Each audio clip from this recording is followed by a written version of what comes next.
here. If any of you guys don't know, I go by StickyZ. Most people call me StickyZ. I go by Adam a lot too. I am the IDP lead for DynastyLeagueFootball.com. I am one of the co-hosts of the Read and React IDP podcast. We only talk about IDP. So if you're not a subscriber, I highly recommend it. Me and this guy from England talk about IDP. That's all we talk about is defensive players. And we make fun of offensive players sometimes too. And he has an awesome accent. So I feel like that's why most people listen for him. But I'm very excited to be here. Very excited to represent DynastyLeagueFootball.com. If you don't know, I would say it's the premier spot for Dynasty League content, especially if you want to pay for some content.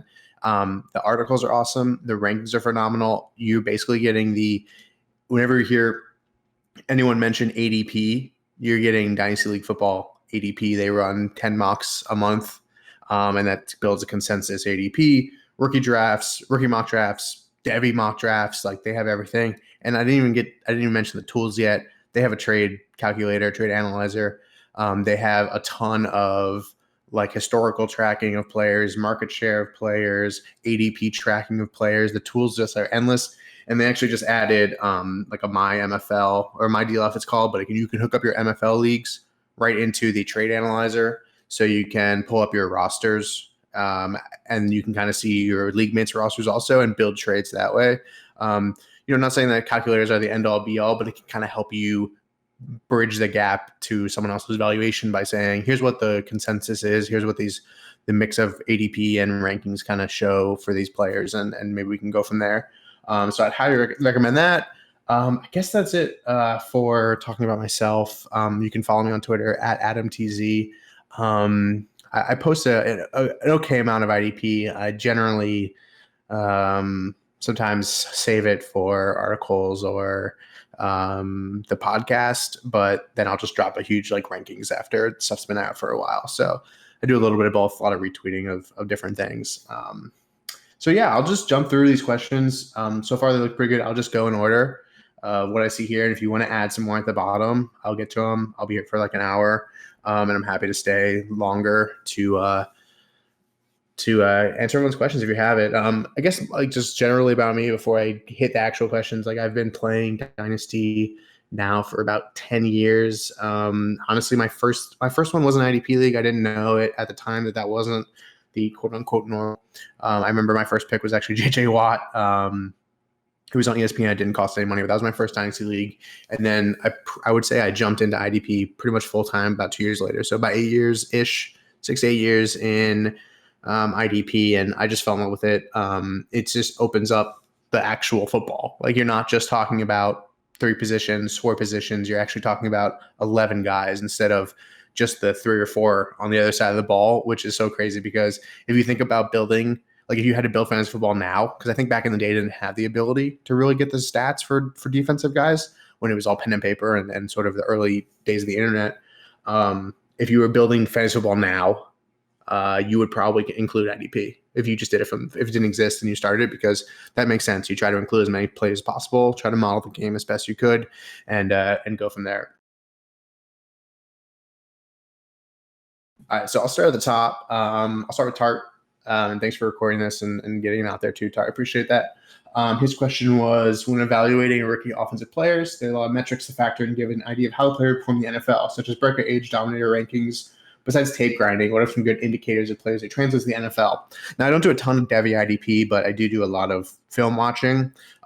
It's a little weird with defensive guys in college because they play a lot. You're not going to have a part-time player very often, unless you're on an Alabama or an Ohio State or something like that, because there's so few good, quote unquote, good players that if you're playing for Texas Tech, Jordan Brooks is a good example, he's going to play as much as they possibly can get him to. He's going to play special teams. He's going to do everything. So the production numbers can kind of lead you astray at times, especially for linebackers, because, maybe you play a team that is going to run 60 plays and then you're going to get, a good tackle numbers like 36 tackles, it's crazy.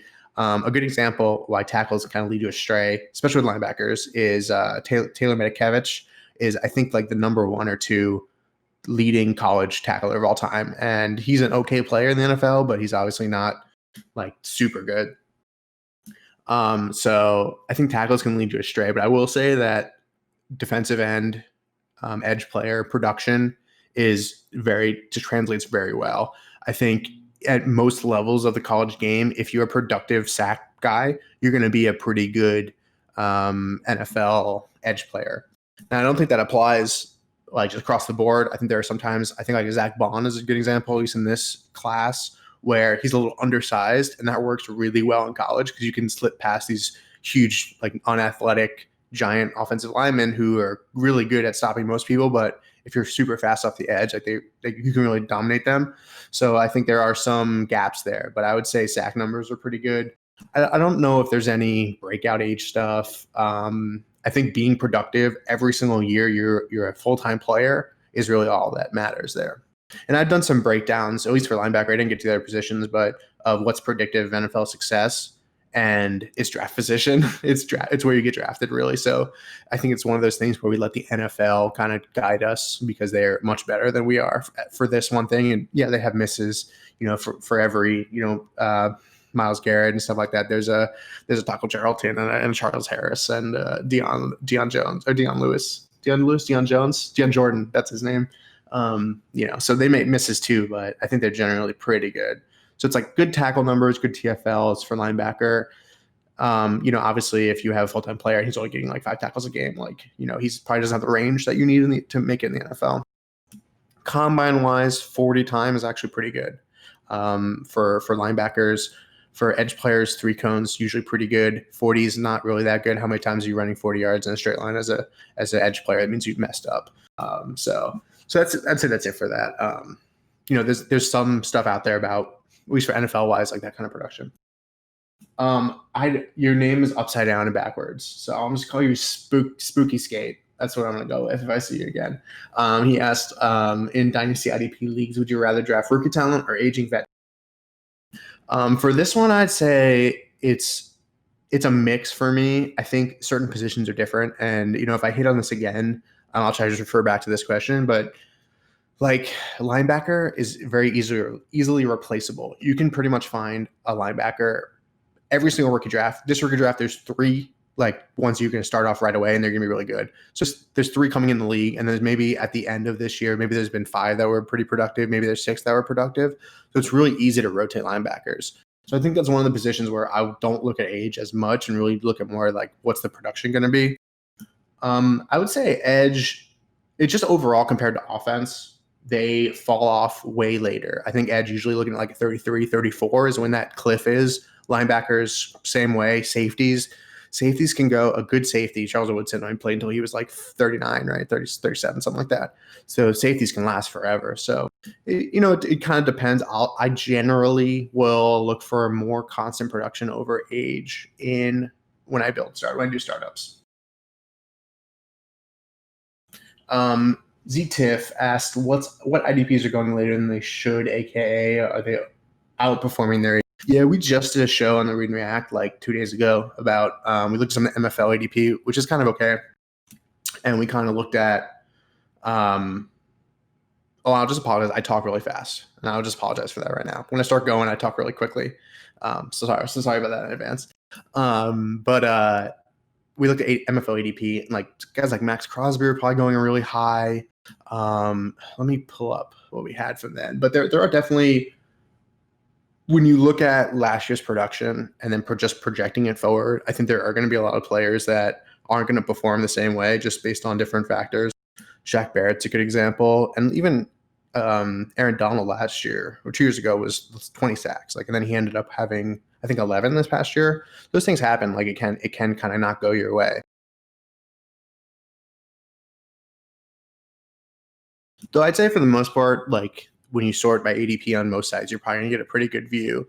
So I think that's a good one. I think Fred Warner is probably a little bit overdrafted, though I do think he's very good. Quan Alexander coming back, and him being more like a coverage type guy, very good in coverage, will kind of lead to less snaps or less tackles.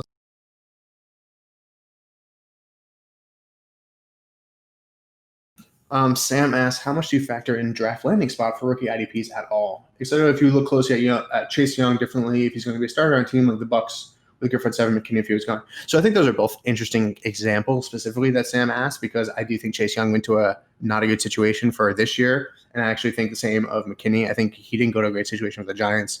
I'm a big Jabril Peppers fan. And I think they also added is Clinton Dix on there? I think he might be as well. So it's like a couple of good players that are going to be fighting with McKinney for snaps, at least in year one. And, obviously it's hard to project past that, but I think it's important to take a look at. Hitting the main question, I used to be fully talent. I mean, all talent all the time. It didn't matter where you got drafted. If you were going to a bad spot, a good spot, it didn't matter as much. I've definitely cooled on that a lot, because the number one thing in IDP, and I think this is a huge takeaway, especially if you're a new player or even if you've been playing for a while, snaps equal production. If you're going to get snaps, eventually you're going to get production. Obviously, there's some exceptions to that. Honey Badger is a good example from Kansas City. Even when he was in Houston, basically his whole career, he plays a lot, but because he's got to play corner snaps, he's not going to get as high production, but he can have big games because he's on the field all the time. So I think that's the biggest thing for me. When you marry those two things together, I think Kenneth Murray, Patrick Queen, both great shots at being top 10 linebackers. I mean, they're going to play right away. There's not a lot of competition. They're both really good. They're both good in coverage, so they're going to play all three downs. In some packages, if there's only one linebacker on the field, if there's two linebackers on the field, they're going to be that guy. The snaps are going to equal production for them. So I kind of look at it that way. If it's a mix, and I like Jordan Brooks a lot. Another good example from this year. I think Seahawks is a pretty terrible spot, at least for year one. But looking a year in advance, when KJ Wright's gone, or 2 years when maybe Bobby Wagner's gone, yeah, he's going to be in a really good spot. I'm going to move him down a little bit. They do play three linebackers sometimes, so he will have snaps this year. But at the same time, it's kind of tough, because what's the path to snaps? And that's really what you want to look at when you're evaluating who to take. And maybe if I'm just really need linebacker production, and Jordan Brooks and someone like Davion Taylor sitting there, who's not as highly drafted of a player, obviously not first rounder, but super athletic and has a really easy path to getting snaps in Philadelphia, maybe I would consider that there, especially a round or two later, when you can just take an offensive guy, because it's so much harder to find those offensive players. So you're like, oh, well, instead of taking Jordan Brooks now, I can go and take Davion Taylor later, or someone like that. All right. What I call him, sneaky skate, or whatever. He asked, what do you find the best draft strategy for IDP? So here's the thing. I followed, if anyone wants to follow Eric Breeze, he's one of the originators of the no position left behind scoring. I'll call it MPLB scoring. He doesn't tweet as much about football as he used to. He actually ran the Roto World players designations for a while. So before he switched over to Fantasy Sharks, everyone had to blame him for when Jadeveon Clowney was a linebacker, not an edge player, or a defensive end, I should say. But anyway, he told me this a long time ago, and we were talking about it. And I pretty much followed it from then on. It's you're either going to take a stud defensive end or wait, a stud safety or wait for another one later, and then you're going to wait forever on linebacker. The reason is there are not a lot of stud. There are more now than there used to be, but there are not a lot of stud defensive ends. You have your guys at the top. You have your Danielle Hunters, your Joey Bosa's. I say you're both your Bosa's. Your Myles Garrett, your Aaron Donald, if he's a defensive end, you're scoring. And that's really it. I mean, yeah, there's J.J. Watt's going to come up in there. He's a bit older. We're talking about startups, right? Cameron Jordan's a bit older too, and they're kind of up there also. There are more now, I should say. This probably goes about 10 guys deep before it gets very question marky. So there really is, you're either going to take one of these guys and be set at the position, or you're going to wait and take more offensive guys. I'll keep saying it over and over again, probably through the next 45 minutes. Offense is way harder to find. It is so much harder to find a wide receiver 2 than it is to find a defensive end 2. You can probably find a defensive end 2 on waivers sometimes. It does happen depending on how deep your league is. So I always am going to say offense till the cows come home. Even if you're not as comfortable with the deep IDP, it's better to wait on offense. And I've said last year a lot, if you're not as comfortable with IDP, it's okay to take a shot on someone who's at the top, just because then you're comfortable with that spot being filled. Just to curtail it into DB, which is part of Sneaky Skate's question. Yeah, defensive backs fall off extremely quickly. It's Derwin James, it's Jamal Adams, it's Landon Collins, it's Budda Baker. That's where the list ends. And I think you can get to like a Keanu Neal later, who I have a bit higher than most people still. John Johnson later, Jonathan Abram later. I definitely think it's good to get one of those guys. I don't know if I'm taking Derwin James when I can get Landon Collins a round or two later. Maybe I'll do that. Budda Baker, I'm a little worried about just based on there's so many good players there now with Isaiah Simmons coming to town. So a little worried about that there. But that's generally the way to do it. And then linebacker, like it's great to have Darius Leonard on your team. It's great to have Bobby Wagner or even like Jalen Smith or Roquan Smith or some of those guys. It's just that the linebacker is such a deep position that you can get a guy, linebacker 26, that has a chance to be an NLB1.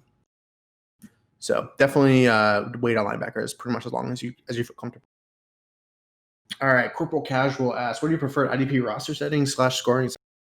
Yeah, this is going to be a little hard to it's really hard to just talk about it because it's like raw numbers. But generally, I like to start 2 more than whatever your offense is. That's just off the bat. 2 more. If you're doing 9, do 11. If you're doing 11, do 13. And then I generally like to see you have to count the numbers up because it's like 3 or 4 defensive ends, 4 linebackers, and then 3 or 4 corner. Honestly, I'd prefer to take cornerbacks out if you can, if you're on MFL and you can do that sort of thing. I really think that taking cornerbacks out and making them a required position adds a ton of value to them when generally they don't have a lot. Though cornerbacks aren't my favorite position, and I won't talk about them very much. I still think it's important to do that, and then maybe like after you've done 2 cornerback, maybe 2 safety spots, and then like an IDP flex. You just want to make it to the point where IDP is very valuable, and you have to remember that we're talking about 11 guys on the IDP side of the ball, whereas offense, you're talking about a quarterback, a running back, maybe 2 wide receivers. So it's like the numbers can't be even. I know our brains like to be symmetrical, but it's just you got to get away from it. So that's lineups. I mean, really, you can do anything as long as you're really starting a good number of them. And then scoring wise, I use MPLB scoring pretty much for all my leagues. No position left behind. You can search on MFL for no position left behind and find it. It's basically what is considered balanced scoring. It basically makes it so IDP score relevant to other positions. It doesn't go too far. I think it actually could go higher, especially on like cornerback passes defended. But just to illustrate, like Aaron Donald scored the same as Mark Ingram did last year, who had a really phenomenal. Shaq Barrett, sack leader, scored the same as like a quarterback in Kirk Cousins, who had a decent. I'm just going actually up the list, which is a little confusing. Daniel Hunter, probably my number 1 defensive end, scored around the same as Leonard Fournette did, who had a huge PPR year. So it's PPR scoring. It's high numbers. You're getting into the 400s, 500s with some of these players. But I just feel like what's the point if they don't score equally? You have to be careful about just jacking it up all the way because what tends to happen is the top end guys are just going to be way, way over everyone else. And it makes it kind of weird because your DE1 will be sitting at the 20s and then sort of your DE12 would be down in like the 30s and the 40s and the 50s and the 60s and stuff like that. It gets really far down there. So it's not as good.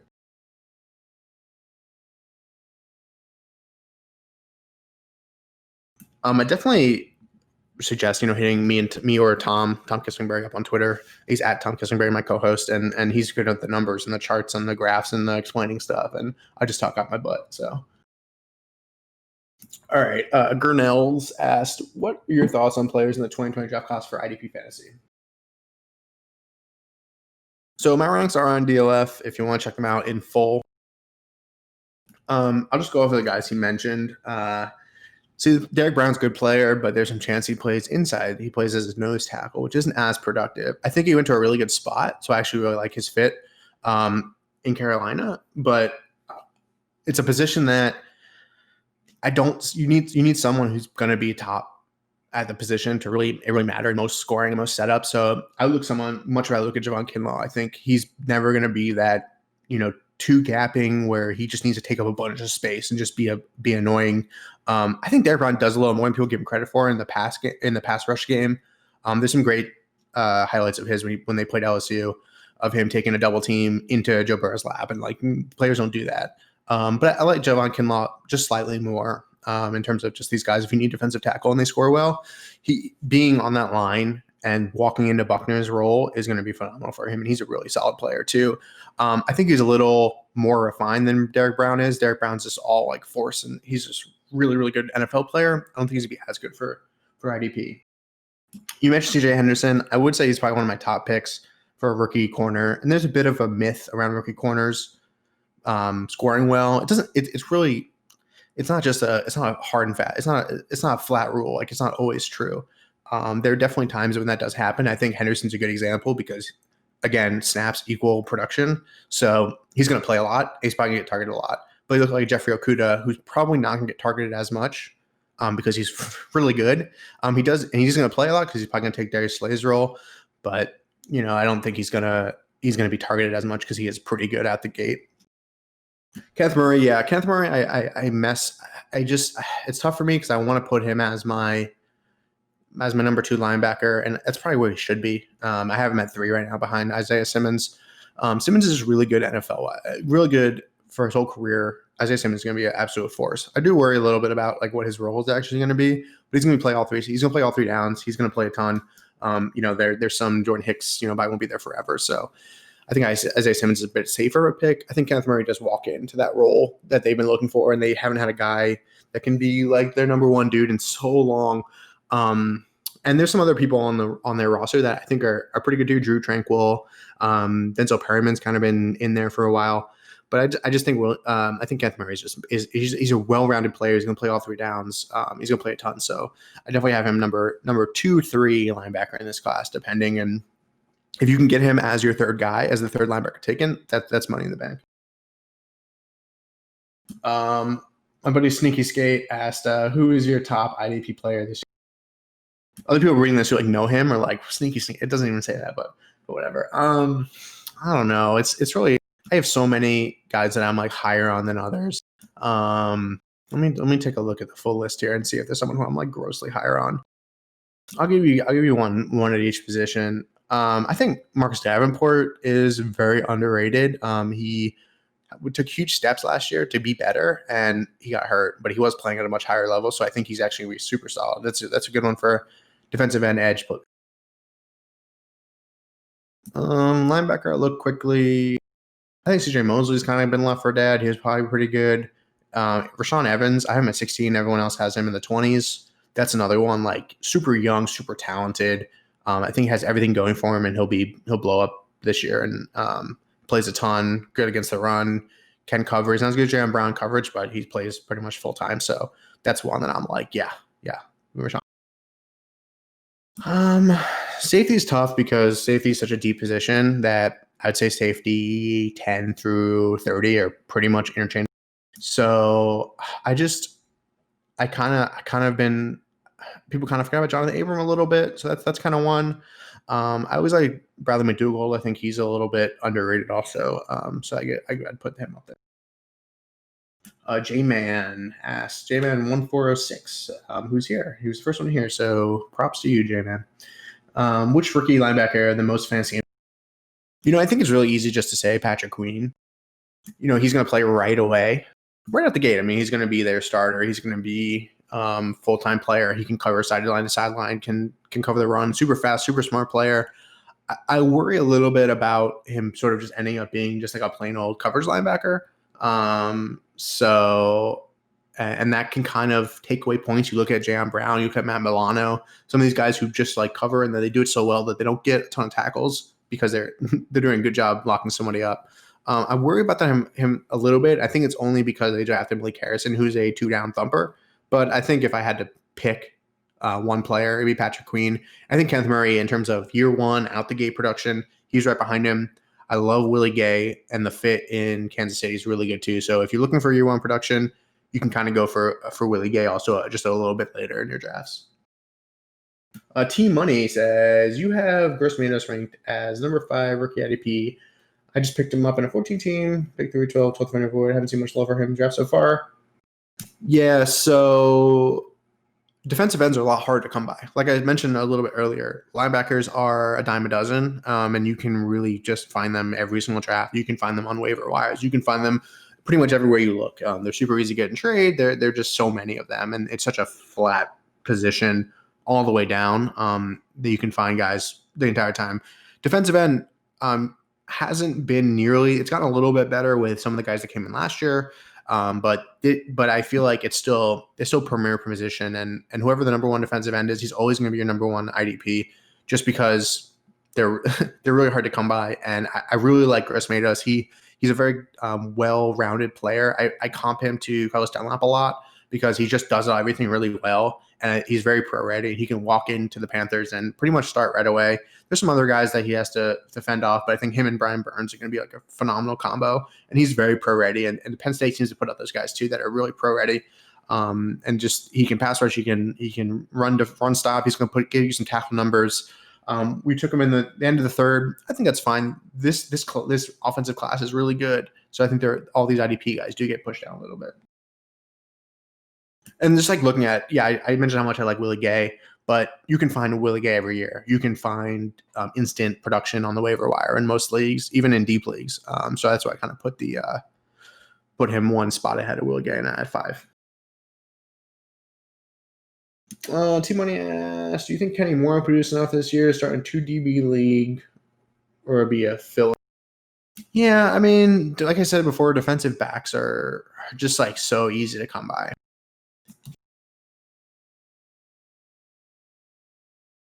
So, I mean, anyone can be a DB2. I mean, you're going to look and see players you've never heard of as DB2. So I think anyone is up for that spot. Especially like guys that do play corner. Sometimes guys are going to be in coverage a lot. Like they don't tend to score a lot, but they can if they're having a down year. And you look up and Logan Ryan is the number one IDP scorer because he just got roasted all. Ajax asked, what are your thoughts about Zach Bond and the players like him being classified as linebacker, especially as rushers in the production based on the number of sacks? Would you pick him in top options as pure life brew? Would you bring him? Yeah, TJ Watt's a good comparison. I think he's a bit smaller than TJ Watt, and that's his issue. And Zach Bond I struggle with a lot because and he's sort of one of the reasons that I do enjoy true position where outside linebackers become edge defenders and 3-4 defensive ends are interior players, because somebody like Bond goes to a much better position for IDP. I don't know what to do with him. I have looked pretty thoroughly for snaps of him playing off-ball linebacker, playing like any other normal linebacker, not an outside guy.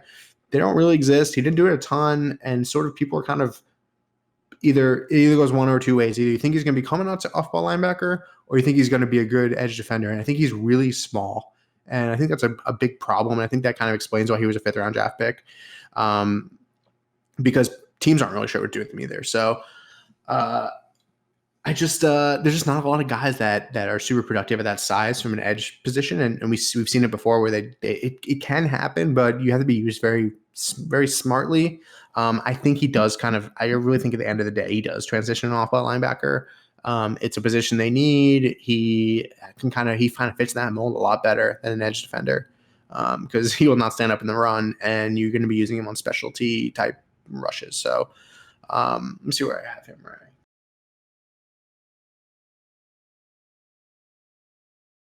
Okay, so I have him 17, right? We talked about Derek Brown. I have him over Damian Taylor and Justin Sternad, who I like a lot. He was drafted a little bit higher than those guys, so there's some draft capital there. And he's a really good player, smart player, but he needs to either get bigger to be an edge defender or move to like an off-ball linebacker. And I think I have him ranked as sort of being an off-ball linebacker.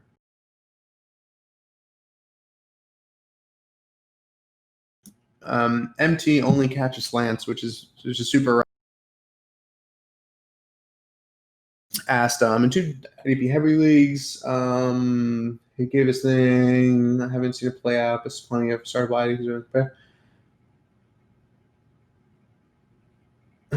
2 sets, 4, 6. Yeah, I mean, I'd say 8. You're probably starting 10, maybe offensive players. Yeah, I mean, 2 at each position is you're barely scratching the surface. I think that's the issue. I would just hammer offense and maybe take some guys in the late rounds of your rookie draft and hope they turn into startable players.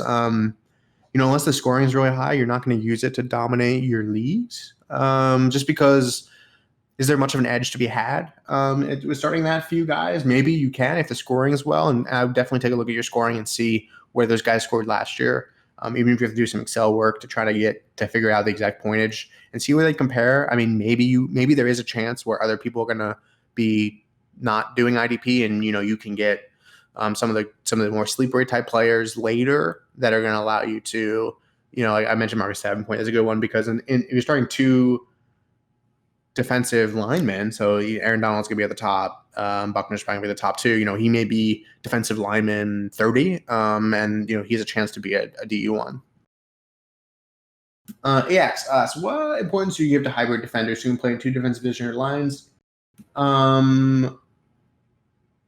Yeah, so if you're in one of those leagues that have hybrid players, that's great. I'm not sure exactly how the scoring works. I definitely prefer tiered scoring where each position scores differently, and I wish I mentioned that back when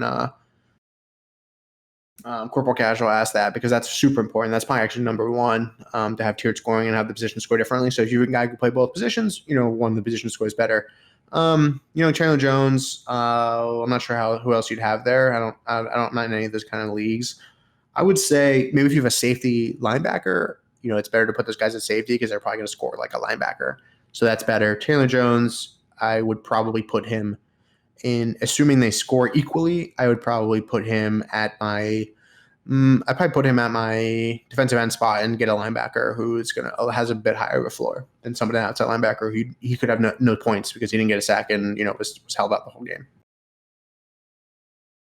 Space Ghost Force. What coaching changes have been made this offseason that should boost players that might not have performed as well last year? Yeah, there's a couple out there. I have an article out on Dynasty Football that kind of goes over some of the position changes. I'm trying to think back to it. I'm gonna take a sip of water and pull.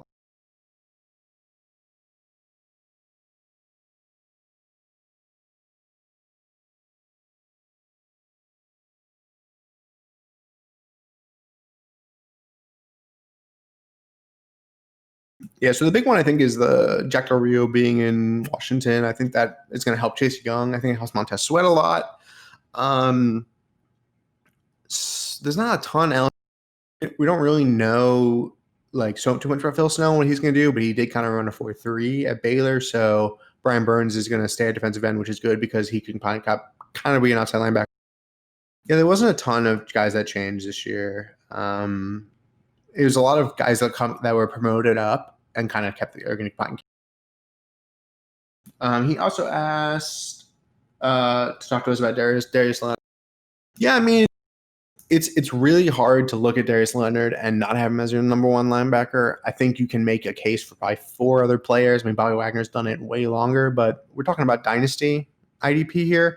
So Darius Leonard being super young, 24 is pretty young for a linebacker. I mean, I don't expect him not to be a top 12 linebacker every single year. Obviously, there's regression involved. He got hurt a little bit last year, and he did have those issues in the past in college and JUCO and stuff like that. So there's definitely, but anyone can get hurt, so it doesn't factor in too much. He's easily the best guy. I mean, the way he plays, the way he's turned into this incredible, super smart, extremely reactive player. You don't see it very often, and he's really good. I'm not going to draft him and be like he's going to be a top 5 linebacker every year because that just doesn't happen. I mean, it's very rare to have a guy back to back. I mean, Luke Kuechly did it for a long time. Bobby Wagner's done it for a long time. It's just even after 2 years, I'm still a little hesitant to put him up there, but he's definitely in that conversation for sure.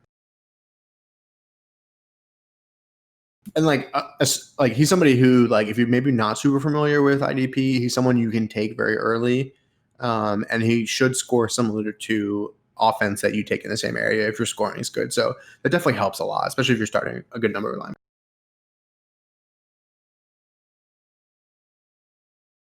Space Ghost Force also asked about Carl Lawson, someone who can become a DE1.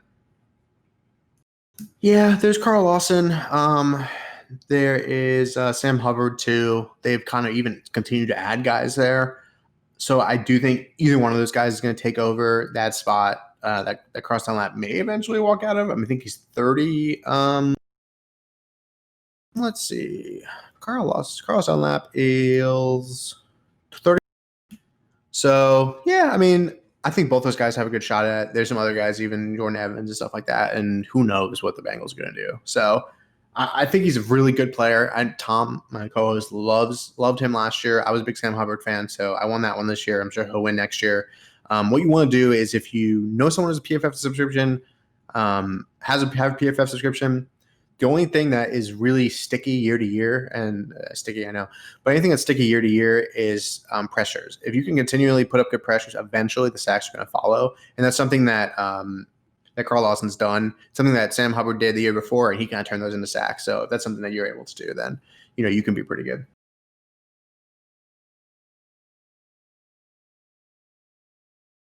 Yeah, you mentioned tier-based drafting and strength of season. I don't look really into season at all. I tend to, especially in Dynasty, maybe redraft, you want to look a little harder in who has that. But IDP can be a little bit more variable than offense. So it's not so easy just to be like they have a cush schedule, because it could be a bad day. They could get, you're going to go against a Joey Bosa, and, the game plan is stop Joey Bosa and let Melvin Ingram do some work. And those things are going to happen. It doesn't happen as much in offense, because you can kind of scheme your guys in away from those things. It's not as easy with IDP, so I don't really look at that too much. I try to just get talented players. When you're looking at, I don't think necessarily bad offenses equal good of their teammates on the IDP side. I do think teams that play a lot of snaps is really what you're looking for. Again, I'll say it more times, snaps equal production. So the Cardinals last year, a really good example. They played a lot of snaps. They turned the ball over a lot. They had a bunch of 3 and outs. So the guys, Jordan Hicks, Budda Baker, had a ton of stats. It doesn't always happen, because sometimes when you're at the Jaguars of yesteryear and you're just out there all the time, you get tired and you don't really the snaps are there, but the production doesn't really happen as much. But generally, if you're getting more snaps, you are going to score more points. Sneaky Skate, how do you feel about draft picks made in the NFL draft? Do you feel anybody deserved defensively went way later than you expected in terms of talent? I have to think back on it for a second. Yeah, I think Akeem Davis Gaither kind of went a little later, but there was some stuff about him have some knee issues. Neville Gallimore, I liked a lot, and him being, I think he was a 6th-round pick. I think he was just way later. I honestly thought he was going to be a 2nd-round pick, locked in. That was a bit surprising to me. Jonathan Greenard also, I kind of liked a little bit more. The consensus ended up being with the draft. Grant Delpit's another one who fell pretty far, who I liked a lot. Other than that, I think it was pretty good this year. I think it had something to do with them not being able to do interviews and stuff. Like, there wasn't a lot of unknown players kind of jump. He also asked, when drafting IDP Dynasty, what's realistic number of IDPs do you roster? Yeah, see, like the 2-2-2-2 league, like I haven't played one of those since I started, so it's been a little while for me. You're gonna want to have, like, say you start, that's 10 guys. You're gonna want to have like 25, I guess. So it's tough. It really depends on so many factors. You definitely want to have good backups. You want to have a couple guys that are kind of project players, that kind of thing. Yeah, I mean, I will say in a league like that, stream cornerbacks, stream linebackers, stream safeties, stream as much as you can until you find someone who's productive for the year. And if you can move them for anything, do it. If you're in a deeper league, the waiver wire is not as good, but you can get guys. I think Cole Holcomb's a good one last year. AJ Johnson was on the waiver wire in most leagues, even my leagues. Like, we roster 65 players, and those guys are out there because they're kind of undrafted free agents. They're kind of unknown guys, so it definitely happens.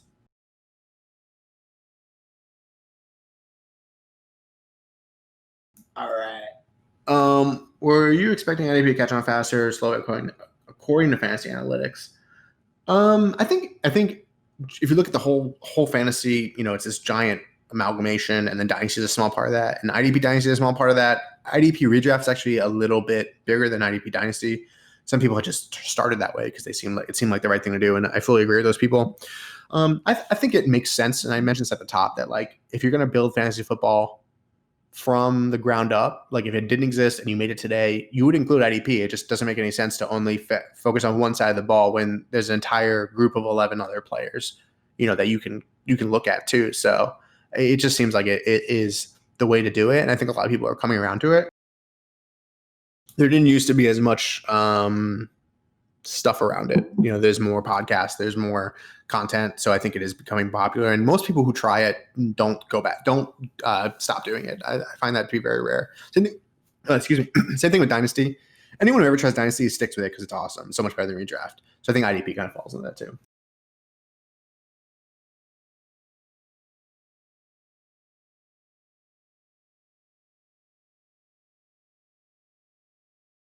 Yeah, what's the best IDP Dynasty reference site? I definitely think that DLF's ranks are really good.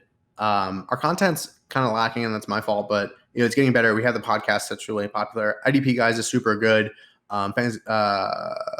Football, I can't even blanking on their name. Fantasy Football Guys, whatever the main site, Sigmund Bloom and all those guys, one of the OG sites, like they're really good too. So I definitely suggest all those. And DFF's pretty good also. You also asked first 5 defensive rookies to be taken in startups in in order, please. First 5 defensive. I would take them pretty much how I have them ranked. Bit of a cop out, but I take Chase Young, Patrick Queen, Isaiah Simmons, Kenneth Murray, Yetur Gross-Matos, and then that where are they going to go? It depends on your league. Like if you're only starting 2 defensive linemen, if someone else, I don't know, I probably look like mid-second, late second for Chase Young, and then kind of just go from there. You really want to hammer those offensive positions because it's in Anthony McFarland can turn into a more valuable player than Isaiah Simmons on his best day, just because of the way that offense is. Jock Jam Doorslam asks, how long do IDP players normally stay fantasy relevant? I mentioned this a little bit earlier. Most IDP positions are going to last a good chunk longer. Excuse me. Linebacker is going to go till 33, no problem. Edge players can go. Fantasy relevant. They're going to be fantasy relevant for a while, especially if you're starting 4 or 5 guys.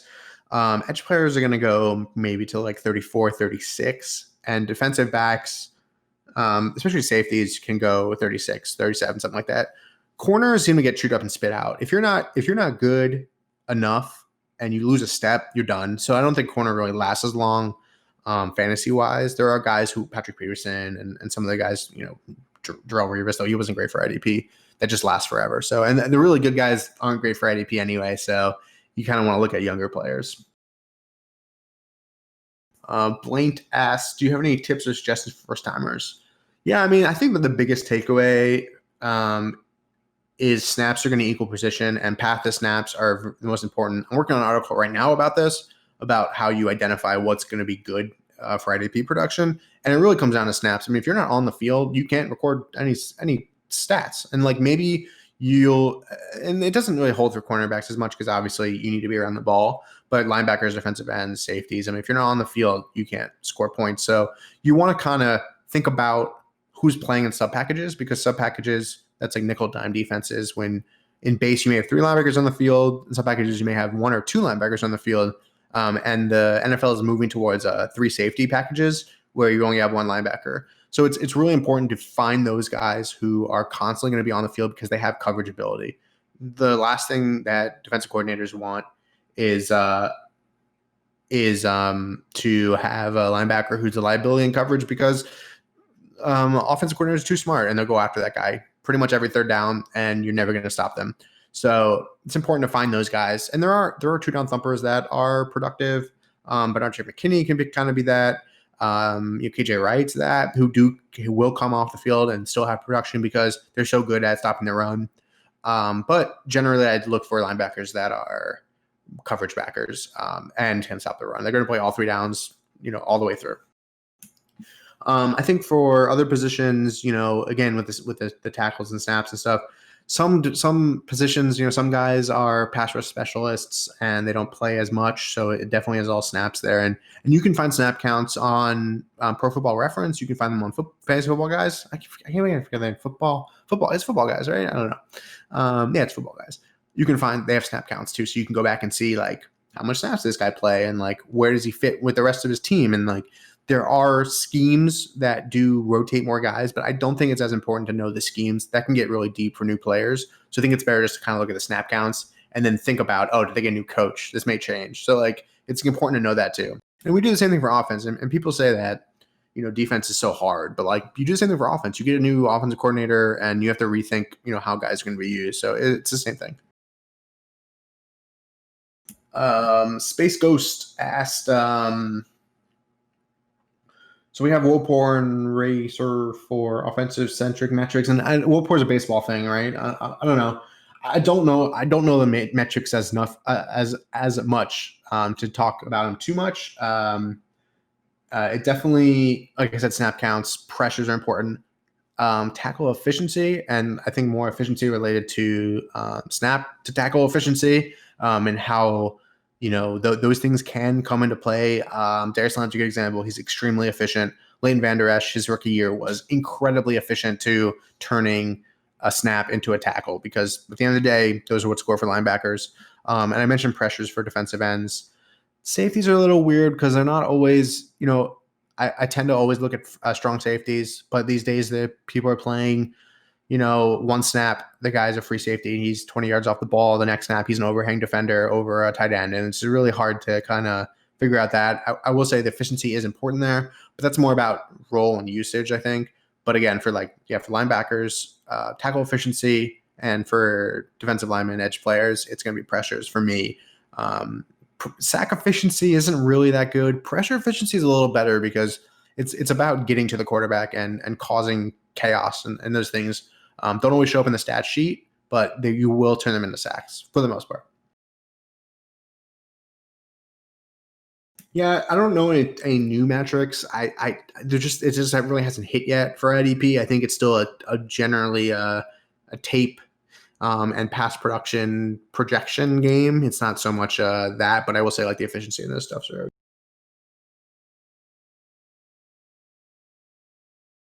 All right, J-Man asked second year DL.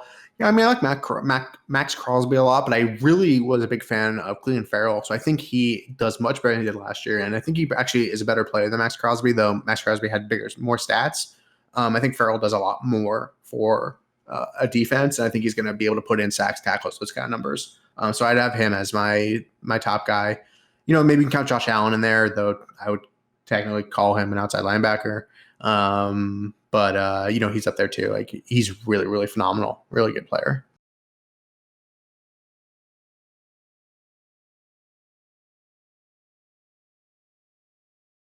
Yeah, so on the last episode of Read and React, we talked about some buy low players. Let me look through my list real fast and see if I'll just call out some. Yeah, Ken Clark, really good. Gray Jarrett, super good. Those are both defensive tackles. Let's see. Yeah, Max Crosby I mentioned. I think Argram says a sell. So if you have him and you're still rocking him, like it's time to get out there. DeMarcus Lawrence, maybe you can get it for a little bit. He had a pretty down year, but I think he's a phenomenal player. So I think he'll bounce back. I like Brian Burns a great deal also. So he's up there on my list. Olivier Vernon, really good player, gets to play with across from Myles Garrett. That team's going to be hopefully more of a sure thing, know what's going on. So I think he's a good buy.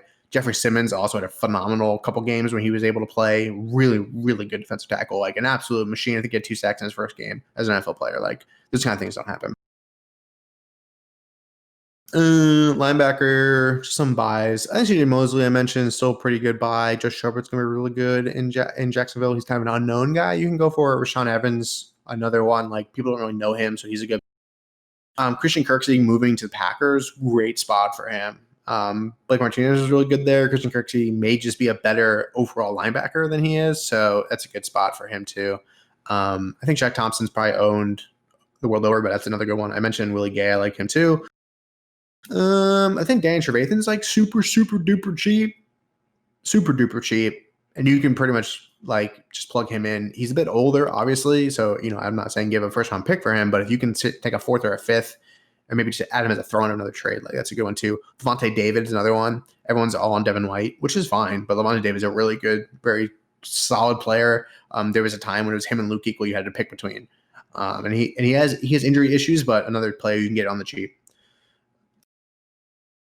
Yeah, DBs are weird, man. I can name 430 DBs, and maybe 1 or 2 of them will be a DB1. So it's a little tough there. I think Chuck Clark's pretty good. He had a good pop up last year. Malcolm Jenkins for the Saints is going to be good.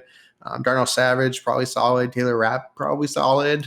I mentioned Bradley McDougald already. I've been waiting for Ronnie Harrison to play more. So, yeah, I mean, safety is really tough. And I don't do corners too much, so there's not really anyone who I'm, like, dying to get as a corner.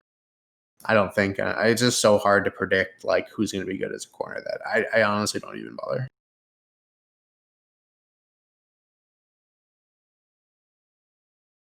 Yeah, so that's it. I think I nailed it, personally. Yeah, I mean, hit me up on Twitter. Like, I'm so, if you guys are listening to this, it's at AdamTZ. I may hang out in the Discord from here on out. I don't know. Maybe. I mean, I'm always here to talk football pretty much any time of the day. That's what I have. I have another Discord server that I added all my leagues from, and we basically just shoot the football all day, every day. It's all we talk about, and rookies, drafts, and what we got going on and stuff like that. So I just love it. So definitely DM me, like, add me on Twitter, like, send me stuff, whatever.